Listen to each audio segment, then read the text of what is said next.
este y otros temas, saludo al doctor Isaac de Paz González, jurista y constitucionalista, miembro de esta familia sin censura, a quien abrazo a la distancia. Doctor, ¿cómo te va? Muy buenos días.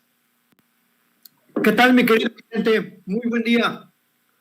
Oye, doctor, pues dice Marco Cortés, el todólogo de Marco Cortés, que es inconstitucional esto, que aplaude, que de saque ya lleven la de ganar con un ministro que habla de modificar la pregunta en la consulta de revocación de mandato. ¿Cómo ves esta situación en la Suprema Corte de Justicia de la Nación a un cuarto para la hora? ¿Qué cosas, digo, que el ministro hable de cambiar la pregunta de la consulta de revocación de mandato a solo, ¿qué? 2-3 meses de la consulta? Eso, Vicente, es lo que está acostumbrado a hacer el panismo, a atacar la independencia judicial. Eso que dice de cabildeo no es otra cosa más que ir con grupos políticos o hacer una serie de llamadas o de acercamientos que significan una presión política para la Corte. Eso es un ataque frontal a la independencia judicial de la Suprema Corte. Si la Suprema Corte está por discutir y si el proyecto del ministro Pardo Rebolledo, si no me equivoco, dice que, bueno, hay que cambiar la pregunta, bueno, que lo discuta la Corte, que le haga su análisis constitucional que tiene que hacer y ya. Pero en este momento ni los partidos ni nadie puede hablar de cabildear en la Corte, porque como tú bien dices, ¿qué significa cabildeo? Significa presión. Y recordemos que es el panismo, que es Felipe Calderón, que es Lozano, en aquel momento Gómez Montt, quienes presionaron muchísimo a la Corte en muchos casos, en el caso ABC, en el caso de Lidia Cacho, incluso en la ley Televisa. Es decir, el panismo está acostumbrado a amenazar, a amedrentar, y a eso le llama cabildeo. Creo que muy claramente lo dijo el señor ministro presidente de la Suprema Corte, Arturo Saldívar, que él fue presionado en determinado momento por la administración de Felipe Calderón. Entonces, no es tan raro que Marco Cortés hable de un cabildeo. En la Corte no se va a cabildear. En la Corte este procedimiento es un procedimiento estrictamente constitucional. No hay partes involucradas, o sea, no hay un actor, no hay un demandado. Porque cuando hay esas partes, claro que sí, por supuesto que las secretarias en la Corte, los secretarios son receptivos y escuchan de alguna manera las dudas que pudieran tener las partes. El famoso alegato de orejas, si se me permite la expresión, pero en este procedimiento de revisión de la constitucionalidad de la pregunta de la consulta popular, en este caso de la revocación de mandato, no se vale que un actor político como Marco Cortés, pero bueno, dada su bajeza intelectual, creo que se entiende que hable de estos términos de cabildeo, cuando en realidad lo que quieren hacer es presionar políticamente a la Corte. Creo que la Corte no lo va a permitir. Que se discuta el proyecto de la pregunta, yo considero que tiene que ser obviamente ratificación o revocación, porque si no pierde su naturaleza. Y ya, Vicente, o sea, la verdad es que muy lamentable la declaración de este señor, muy torpe, es un tipo muy vulgar políticamente hablando, ignorante en cuanto a los procedimientos constitucionales, y qué lástima. Y eso a mí me parece, un ataque a la independencia de la Corte. Pues no decían desde el PAN que el que atacaba la independencia del Poder Judicial, de la Corte, era el presidente Andrés Manuel López Obrador. Y qué bueno que te expresas así, doctor, porque yo también me quedé rascándome la cabeza. Cabildeo en la Suprema Corte de Justicia de la Nación, cabildeo en el Congreso, cabildeo entre senadores, cabildeo entre diputados, pero los ministros van a lo suyo. ¿Qué cabildeo ni qué chingados? Pues sí, además, te digo, es un procedimiento que se llama de análisis abstracto. Es decir, la Corte no tiene que escuchar a nadie. Ellos, a raíz de su conocimiento, su experiencia constitucional y también sus muy particulares opiniones de la democracia participativa, van a llegar a una resolución de la pregunta. Yo creo que está bien hecha la pregunta, un poquito larga, pero bueno, sirve también para que la gente reflexione, la leamos con calma, se difunda y podamos participar quienes tenemos interés en la democracia directa. Entonces, no tiene aquí nada que hacer ese intento de interferencia por parte de los partidos, ni mucho menos hablar de un cabildeo. Creo que es una total torpeza y, por supuesto, un ataque a la independencia de la Corte. Eso así es un ataque a la independencia judicial, lo que dijo Marco Cortés. Aprovechando la recta, ¿qué tan legal o ilegal es el cabildeo en México? Te lo pregunto porque yo sé de cabildeo en Estados Unidos. Hay normas, hay regulación, se tienen que inscribir, se tiene que documentar el cabildeo, quiénes son cabilderos, quiénes no. En México, ¿es legal el cabildeo? ¿Y cómo? ¿Qué es lo que sabes? Legalmente hablando, no existe el cabildeo, o sea, no hay unas reglas, no está como, pues sí, establecido un procedimiento de acercamiento de los grupos de interés.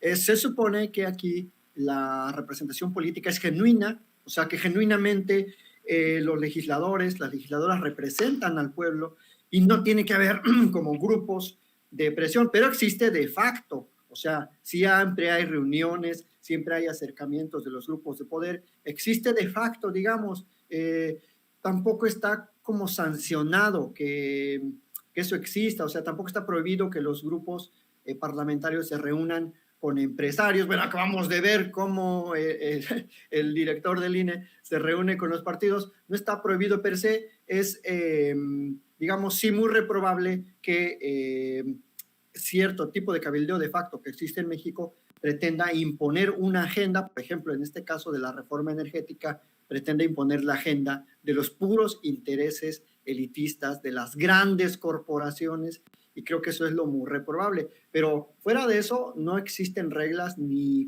a favor ni en contra. Vicente, eso es lo que te puedo decir en cuanto a procedimientos parlamentarios. No existe como tal. Mi querido doctor, si me permites también plantearte un par de temas más. El presidente Andrés Manuel López Obrador habla de las fake news en torno a las becas del CONACYT que andan difundiendo Leo Zuckerman y Sergio Aguayo. Y es que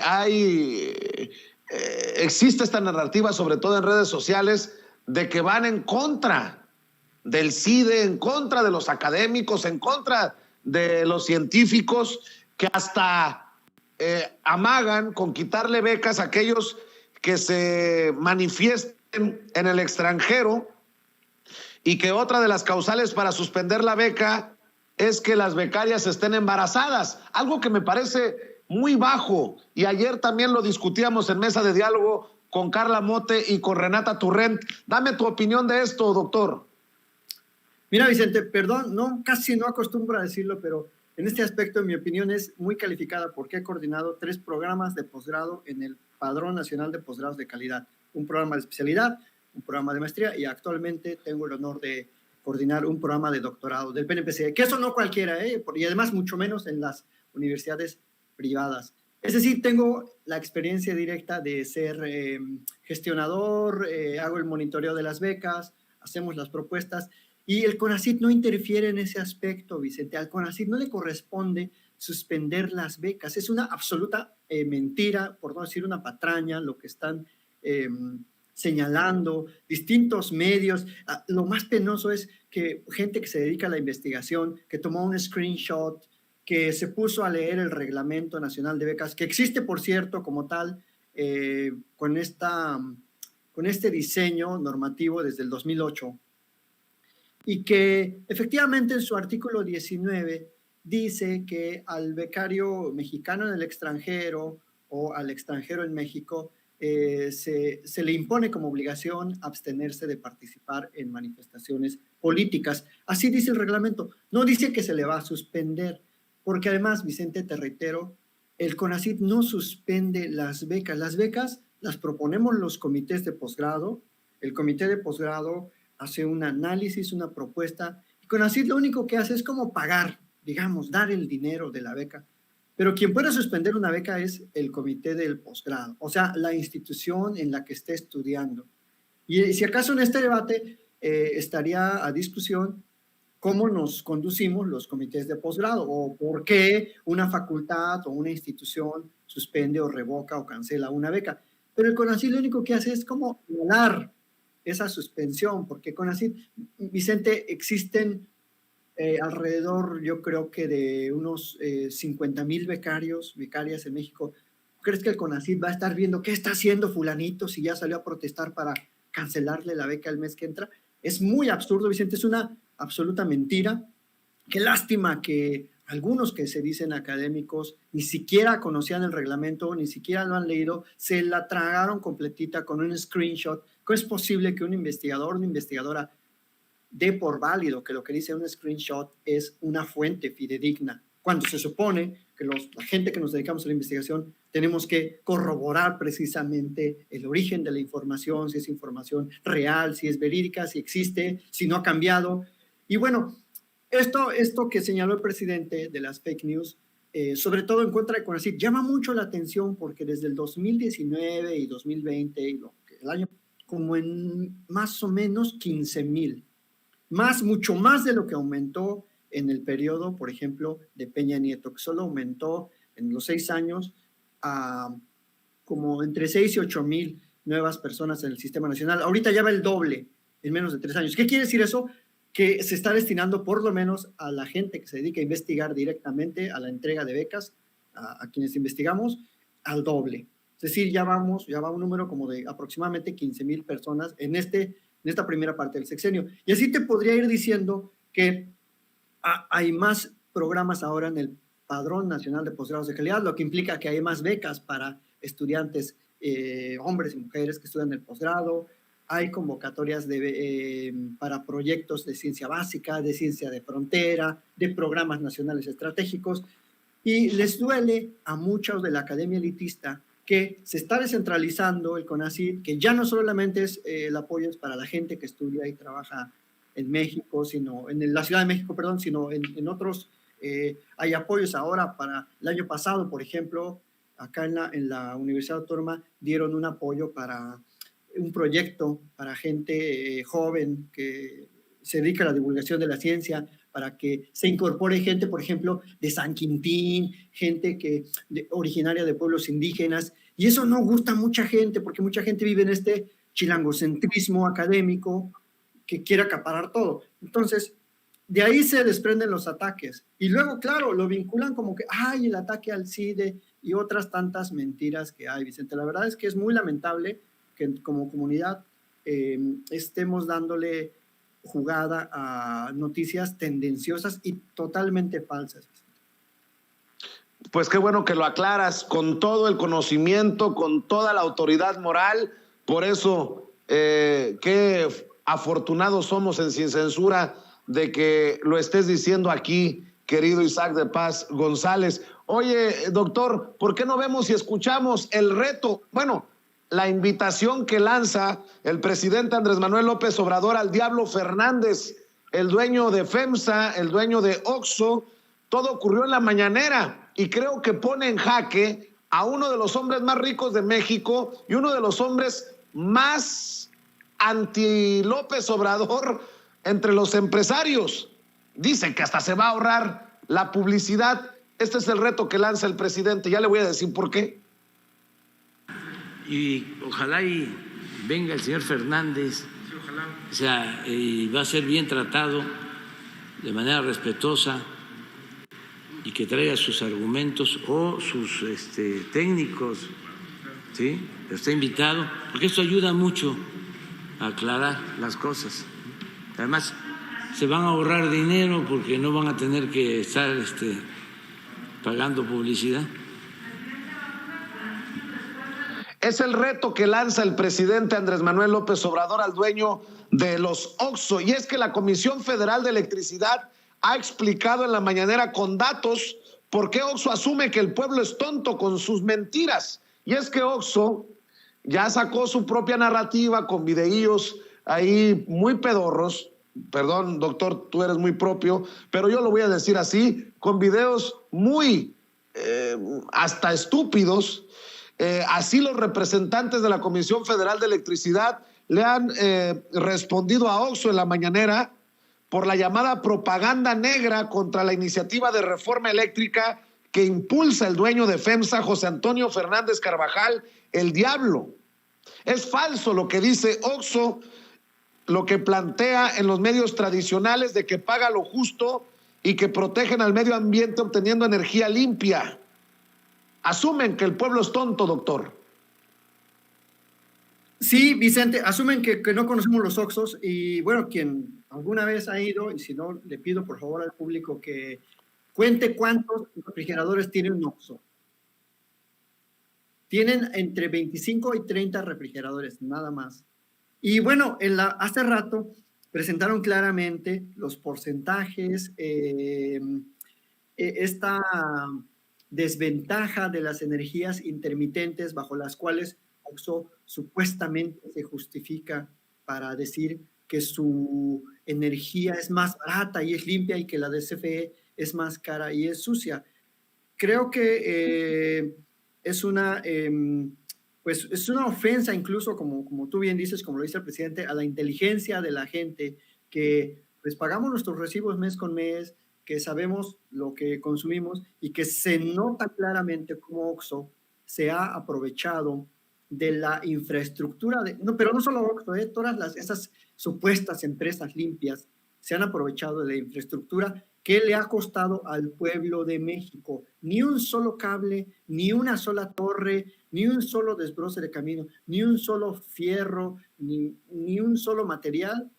Esas empresas han puesto de toda la infraestructura y capacidad eléctrica que tiene la nación y que no es de ahorita, desde que el generalísimo Lázaro Cárdenas expropió a la compañía El Águila, a esa compañía inglesa y estadounidense, las instalaciones de aquel momento. Entonces, pues, qué importante es que, a ver si es cierto que el Diablo Fernández le quiere entrar al debate objetivo, al análisis de los datos y que vaya a la mañanera, o que lleve, como dijo el presidente, a sus ingenieros o a sus técnicos y pues a ver quién está mintiendo y a ver quién está subsidiando a quién, porque es muy, muy injusto, muy ofensivo que el pueblo estemos subsidiando a todas esas grandes empresas, sobre todo porque son empresas que han desplazado las economías familiares de las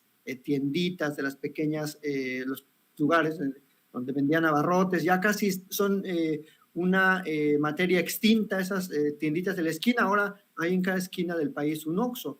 Entonces es muy lamentable que quieran engañarnos y que sobre todo exista una tendencia mediática que defienda eso. O sea, yo no sé cómo es que los diarios y la comentocracia defiende a un gran empresario que no necesita que nadie lo defienda porque tiene su dinero para defenderse. Es muy lamentable, Vicente. Ojalá que acepten todo. Vamos a ver. Pues vamos a hacer nuestra parte desde aquí. Le voy a pedir a las personas que hacen sus donativos para Sin Censura a través de las tiendas Oxxo que lo hagan a partir de hoy solamente a través de las sucursales de Banamex. Si de alguna manera podemos también mandar un mensaje con nuestro boicot, pues que sea ese. No le voy a pedir a las personas que amablemente hacen donativos para Sin Censura, que aportan para Sin Censura, que en lugar de buscar una tienda Oxxo, busquen una sucursal de Banamex. Y así también mandamos un claro mensaje. No a las tiendas Oxxo, hasta que admitan, y no solamente admitan, hasta que paguen lo que les corresponde justamente por la electricidad que consumen.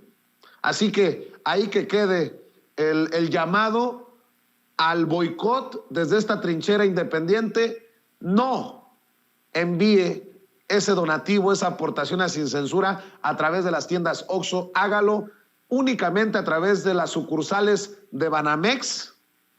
A partir de hoy ya no estaré mencionando que vaya a las tiendas Oxxo, solamente lo haremos a través de las sucursales de Banamex y dejar en claro también que Sin Censura no va a seguir promoviendo negocios que se aprovechan de las situaciones a costilla de esos que sí pagan lo que les corresponde de electricidad y que además se tienen que chutar los precios de los Oxxo tienen que consumir lo que venden los Oxxo, y me imagino que el presidente también se sumará con su boicot y dejará de comprar su agua de calcetín que tanto le gustaba, el café que compraba en las tiendas Oxxo, en un boicot muy sui generis, y esperando también que el Diablo Fernández vaya a la mañanera, aunque creo que es como esos periodistas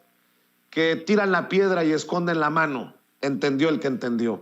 Doctor Isaac de Paz González, muchas gracias por poner las cosas sobre la mesa y hablar de ellas sin censura. ¿Por qué no cerramos invitando a la gente para que te apoye en tu canal de YouTube y para que vea lo que publicas en redes sociales, doctor?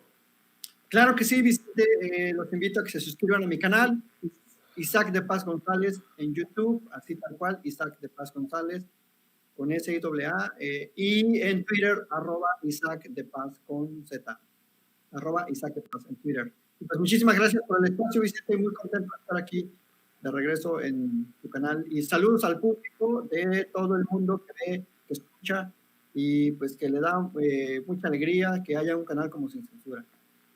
Te mando un abrazo, doctor. Nos vemos muy pronto aquí. Ojalá que así lo permitan tus ocupaciones. Por lo pronto, estamos al pendiente. Gracias, doctor. El doctor Isaac de Paz González hablando con nosotros sin censura, y se viene